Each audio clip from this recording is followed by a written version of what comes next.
यह सत्य तो आप जानते ही होंगे कि महाभारत के युद्ध में सिर्फ धर्म से ही नहीं बल्कि अधर्म का युद्ध भी हुआ था।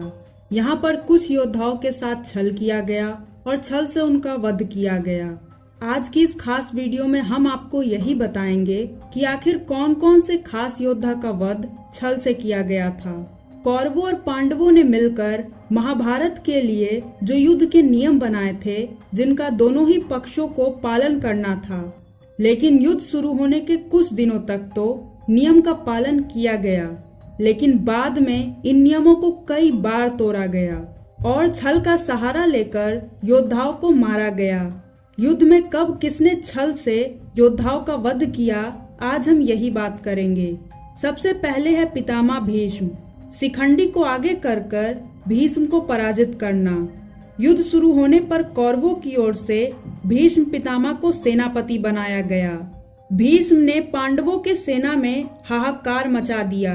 तब अर्जुन ने शिखंडी को आगे कर भीष्म से युद्ध किया।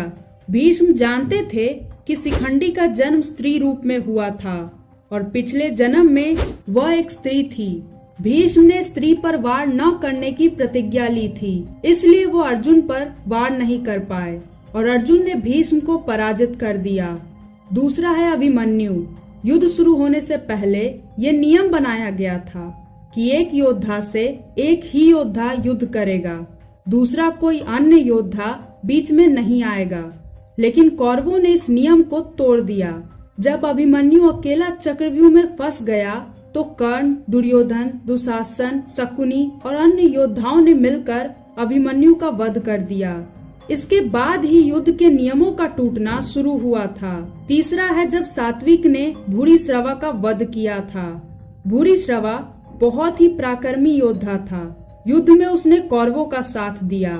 अर्जुन का शिष्य सात्विक था और कुरुक्षेत्र में जब ये दोनों महावीर मल्ल युद्ध कर रहे थे, तब भूरिश्रवा ने सात्विक को उठाकर जमीन पर पटक दिया और जब वह सात्विक का वध करना चाहता था, उसी समय अर्जुन ने दूर से ही तीर चलाकर उसका हाथ काट दिया। अर्जुन के द्वारा इस प्रकार युद्ध के नियम तोड़ने पर भूरिश्रवा को बहुत क्रोध आया और वो उपहास लेकर वहीं बैठ गया और सात्विक ने इसी का फायदा उठाया और भूरिश्रवा का वध कर दिया। अगले चौथे नंबर पर आते हैं द्रोणाचार्य। भीष्म के बाद द्रोणाचार्य को कौरवों का सेनापति बनाया गया। द्रोणाचार्य पर विजय पाना भी जब पांडवों के लिए मुश्किल हो गया, तब भीम ने अश्वत्थामा नाम के एक हाथी का वध कर दिया और ऐसा कहने लगे कि मैंने अश्वत्थामा को मार गिराया। द्रोणाचार्य के पुत्र का नाम भी अश्वत्थामा था। इससे वह संचय में पड़ गए।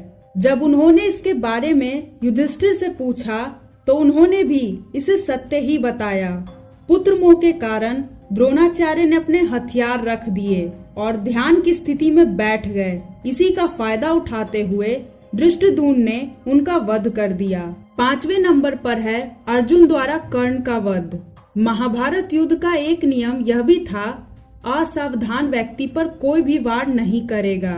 युद्ध के दौरान जब कर्ण के रथ का पहिया जमीन में धंस गया और कर्ण उसे निकालने नीचे उतरे, उसी स्थिति में अर्जुन ने उनका वध कर दिया। उस समय कर्ण के पास भी शस्त्र नहीं थे